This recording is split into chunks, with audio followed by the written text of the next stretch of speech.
Ang hindi natin maintindihan at kinakababahalan natin ay bakit yung mga taong nagpapahayag ng mga damdamin, nagpoprotesta dahil dito sa mga matinding korupsyon na ito ay kinakasuhan, pinuhuli, inaaresto tulad ko.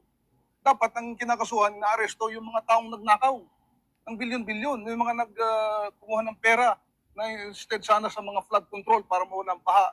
Ayun ang inaasam natin na makulong, mapapanagot, pero wala. So yung background ng case po ninyo, inciting sedition, meron doon po ba kayong mga naging pahayag ng pagka-aklas laban po sa gobyerno or sa iyo? Ayun na nga yung inciting sedition is parang nanghihikayat ng sedisyon na pabagsakin ng gobyerno. Hindi ho namin ginagawa yon sa gobyerno. Kami lamang ay nagpapahayag ng damdamin, matinding puot, galit ng mga tao. Tulad ninyo, tulad natin lahat, tulad ng mga pulis, tulad ng mga sundalo, na nararamdaman natin yung yun ang paglapastangan ng mga taong pinagkatiwalaan natin, mga taong binoto natin, na pagsilbihan tayo, pero sa halip, tayo ay winalangya. Ninakaw nila yung pera ng taong bayan. Yun ang gusto natin mapanagot. Mabigyan ng justisya. Sir, na nakikayat kayo sa militar na pagkaklas po sa pangkalan? Hindi, wala tayong mag-aatlas. Hindi po pwede yun. Yun, masasabi natin mag-aatlas, babagsakin ng gobyerno, talagang seditious yun. Pero hindi nang ginagawa, hindi ko ginawa yun. Yung ginagawa ng United People's Initiative yun. Pero general, ano daw? Mobilization, nanggugulo sa gobyerno, mga ganon. Pero wala naman yung talagang mag-aklas, labanan ng gobyerno, papagsakin, wala naman ganon.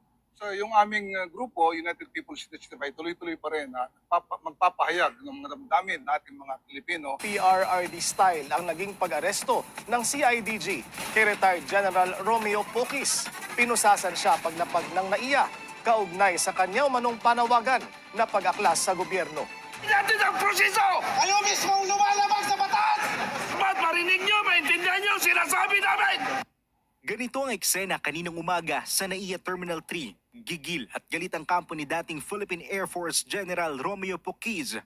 Nakatakda kasing isilbi ngayong araw ang arrest warrant laban sa kanya, kaugnay sa kanyang kasong rebellion at sedition. Pero umalma ang kanyang kampo dahil hindi pinagbigyan ng kanyang mga abogado na makausap siya. Karapatan ito! Hindi po ito pakiusap! We are not requesting, we are demanding! Dismayado ang kanyang mga abogado at para sa kanila, maling trato ito. Comment sir, hindi talaga pinakausap sa inyo yung kliyente. Alam naman natin. Nakita nyo naman gusto namin kausapin man lang sandali, hindi kami Grabe pinagbigyan. oh! Si Poquis ay nagsilbi bilang Air Force General noong administrasyon ni dating Pangulong Rodrigo Duterte. Nakasuhan siya dahil sa kanyang mga pahayag na nagsasabing bumaliktad na laban sa administrasyong Marcos ang ilang mga retiradong sundalo.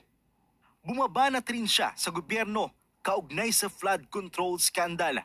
Paniwala rin ng kampo ni Poquis, bigo si Pangulong Bongbong Marcos na maikulong ang mga malalaking sangkot sa iskandalo. Pero giit nila, sa kabila ng mga kaso, tuloy pa rin sila sa kanilang laban sa korupsyon. O diba nakakatawa? Kasi ang pinagbabasihan nila kung bakit inisyuhan ng warrant of arrest si General Poquis ay dahil daw doon sa Marcos resign na linya o yung pabagsakin or patalsikin. Pero titignan ninyo, very unfair kasi November 17 yung rally, mga iglesia at ng mga UPI yung United People's Initiative ni General Poquis, at November 30 naman ginawa yung rally ng mga makakaliwa or makabayan or itong mga rallyistang mga dilawan meron naman silang linya na patalsikin, pababain, Marcos resign. As you can see sa kanilang mga banners, tignan ninyo yung banners nila. Ayan, hindi ba malinaw? Ayan, malinaw 'di ba? Marcos resign now. Human rights activist daw. Sino man ang namuno diyan, hulihin na. O, 'di ba? Bakit hindi nila inisyuhan ito, ang leader ng rally na ito, ng inciting to sedition din? Kasi kitang-kita, ayan tingnan natin, ayan, ibagsak, yung mga termino nila ibagsak, ayan. Ito, ayan o. Ito, napakalaki. Ayan o, Marcos. Tingnan ninyo, Marcos.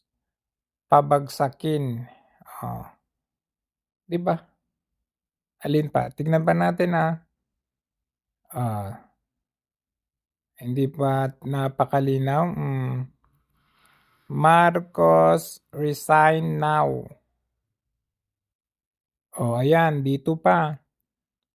Malinaw po yan, dito pa, Marcos, Duterte, alisin. Hindi ba?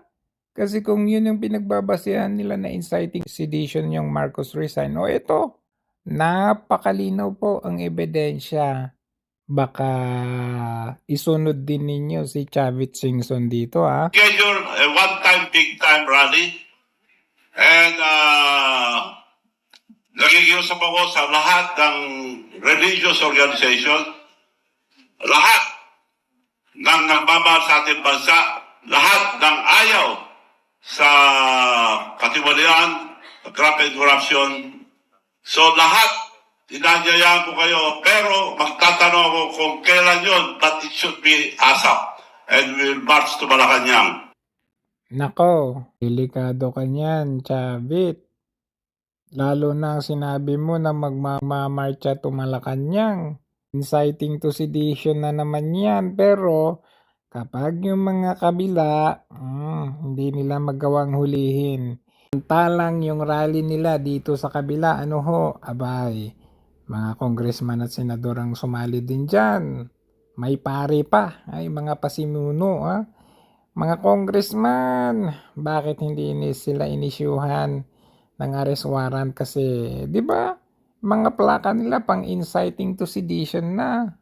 Lumahok ngayon sa trillion peso march sa lungsod Quezon sa kabila ng manumalyang flood control scandal na yumanig sa buong bansa. Namataan kanina si ilang mga politiko at mambabatas ang lumahok ngayon sa trillion peso march sa lungsod Quezon sa kabila ng manumalyang flood control scandal na yumanig sa buong bansa.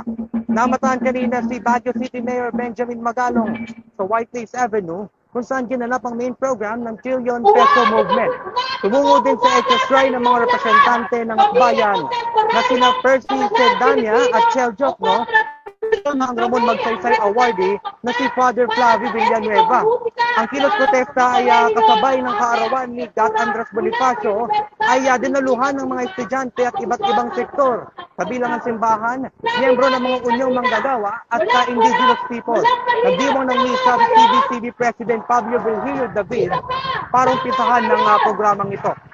Ayon kay Kiko Aquino D, isa sa mga organizer ng programa, mamaya inaasahang magtatanghal rin dito ang pop band na Ben and Ben at may mga celebrities din ang inaasahan na magpahayag ng suporta kabilang si Miss Universe Catriona Gray. As of 10 a.m., nasa 5,000 na ang crowd estimate dito sa White Plains Avenue at EDSA People Power Monument. Pero ayon kay D, inaasahan nila na aabot sa mula 80,000 hanggang 100,000 ang dadalo sa ikalawang bahagi ng kanilang protesta.